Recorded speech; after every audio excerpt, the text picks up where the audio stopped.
நம்மில் நிறைய பேர் இன்றும் அடுத்தவரை பின்பற்றியே வாழ்ந்து வரோம். ஒரு சிலர் மட்டுமே அவரவர் முடிவை அவரவரே எடுக்கிறாங்க. அது தப்புன்னும் சொல்ல முடியாது. சரி தவறு, நல்லது கெட்டது, இது தெரியாத இளந்தாரிங்களுக்கு நல்லதை சொல்லி கொடுக்குற வீட்டு பெரியவங்களை போலவே ஒரு மடத்தில் உள்ள சீடர்களுக்கு உயர்ந்த பண்பு கொண்ட ஒரு குருவும் அவசியம். மிகவும் மதிப்புமிக்க நிறைய மொழியில் மொழிபெயர்க்கப்பட்ட புகழ்பெற்ற சுஃபி இலக்கிய கதையை அடிப்படையாக வச்சு உருவாக்கப்பட்ட கதை தான் இது. வணக்கம் and welcome to top 10 stories. நான் உங்கள் யமுனாகிரி. இந்த கதை ஆற்றலும் மதிப்புமிக்க உயர்ந்த பண்பு கொண்ட ஒரு குருவை தேடும் விவாதத்திலிருந்து தொடங்குது. மடத்தில் ஒரு வயதான ஆற்றல் இழந்த நிலையில் ஒரு குருவை சுற்றியும் நிறைய சீடர்கள் கண்ணீரும் கவலையுமாக நிற்கிறாங்க. அந்த குரு சீடர்களில் மூத்தவரான ஒருவரை அழைக்கிறாரு. அவர் அந்த மடத்தில் குருவுக்கு வேண்டிய சேவைகளை செய்பவர், அனைவரின் மனதையும் அறிந்து நடப்பவர். தன் குரு அழைத்ததும் ஓடி வந்து தன் குருவுக்கு முன்னாடி நிற்கிறாரு. அந்த குரு சீடரை பார்த்து, நாளுக்கு நாள் நான் முதுமை அடைந்துக்கிட்டு இருக்கேன். எனக்கு பின் இந்த மடத்தை நல்லபடியாக பார்த்து கொள்ள ஒரு குரு வேண்டும் அப்படின்னு சொல்ல, அந்த சீடரோ, அதற்கு நான் என்ன செய்ய வேண்டும் குருவே அப்படின்னு கேட்கிறாரு. அந்த குருவோ, இந்த மடத்தை உன்னை தவிர வேறு யார் சிறப்பாகவும் பண்புடனும் பார்த்து கொள்ள முடியும்? எனக்கு பிறகு இந்த மடத்தின் பொறுப்புகளை நீயே ஏற்க நான் முடிவு செய்துள்ளேன் அப்படின்னு சொல்கிறாரு. இதை கேட்ட அந்த சீடருக்கு ஒன்றுமே புரியலை. சிறிது நேரம் என்ன பேசுறதுன்னு தெரியாமல் நின்ன அவர் தன்னைத்தானே தட்டி கொண்டு, குருவே, என் மனசில் என்னை ஒரு குருவாக நினச்சி கூட பார்த்ததில்லை. என்னால் இவர்களை எல்லாம் உங்கள் அளவுக்கு பார்த்து கொள்ளவும் வழி நடத்தவும் முடியுமான்னு தெரியலை. எனக்கு அந்த தகுதி இல்லை. தகுதியுள்ள ஒருவரை தேடி கண்டுபிடிக்கலாம் அப்படின்னு சொல்கிறாரு. இதை கேட்ட அந்த குரு அந்த சீடரை கட்டாயப்படுத்தி, எனக்கு பின் இந்த மடத்தை ஆளக்கூடிய ஒரு குருவாக உருவாக்குவதை விட அவனுக்கு புரிய வைத்து இந்த மடத்திற்கு குருவாக்குவது தான் சரி அப்படின்னு நினச்ச அந்த குரு, நல்லது, நீ சொன்னபடியே ஆகட்டும். இங்கிருந்து நெடுந்தொலைவில் ஒரு மடம் உள்ளது.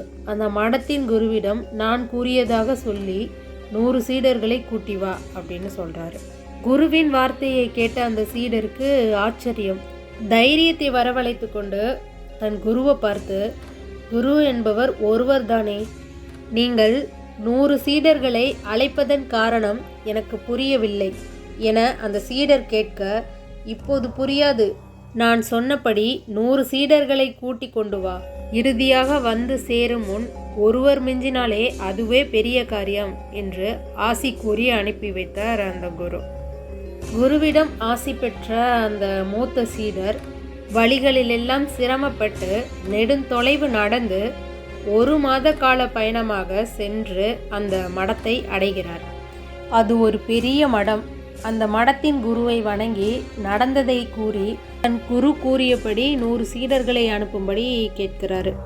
அதன்படி அதை கேட்ட அந்த குருவும் சிரித்தபடியே, இன்றிரவு இங்கேயே தங்கி ஓய்வெடுத்து கொள்ளுங்கள். நாளை காலை உங்களுக்கு வேண்டிய 100 சீடர்களை கூட்டிக் கொண்டு இங்கிருந்து புறப்படுங்கள் அப்படின்னு சொல்கிறாரு.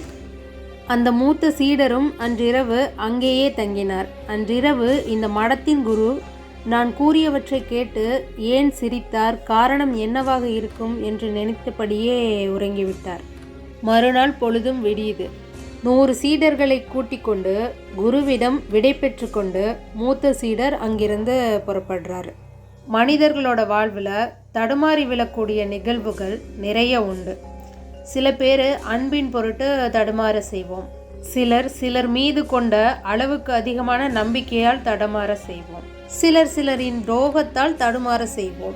இப்படி சொன்னால் பட்டியல் நீளும். இதை போலவே அந்த 100 சீடர்களிலும் சிலர் பயணத்தில் இருக்கக்கூடிய சிரமங்களை பார்த்து தியாகத்தின் பொருட்டும் அங்கிருந்து பிரிஞ்சு போயிடுறாங்க.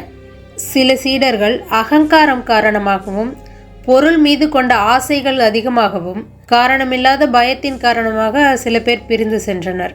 இன்னும் சில சீடர்கள் வழியில் உள்ள உறவினர்களின் ஈர்ப்பினால் பிரிந்து சென்றனர். சிலர் வேறு வாழ்வில் பற்று கொண்டு பிரிந்து சென்றனர். இப்படியே அனைவரும் பிரிந்து சென்றுவிட இறுதியாக மூத்த சீடர் மற்றும் அந்த மடத்திற்கு திரும்பி சென்றார்.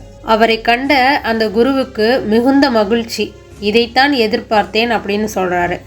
எனக்கு பிறகு இந்த மடத்திற்கு குருவாக உனக்குத்தான் தகுதி உள்ளது. அதனால்தான் நீ மட்டும் திரும்பி வந்துள்ளாய். தகுதியற்றவர் வழியிலேயே சென்று விட்டனர். ஒருவர் கூட மடத்தை அடையவில்லை. இது அந்த 100 சீடர்களுக்கு நான் வைத்த சோதனை அல்ல, உனக்கு நான் வைத்த சோதனை. அதில் நீ வென்று விட்டாய்.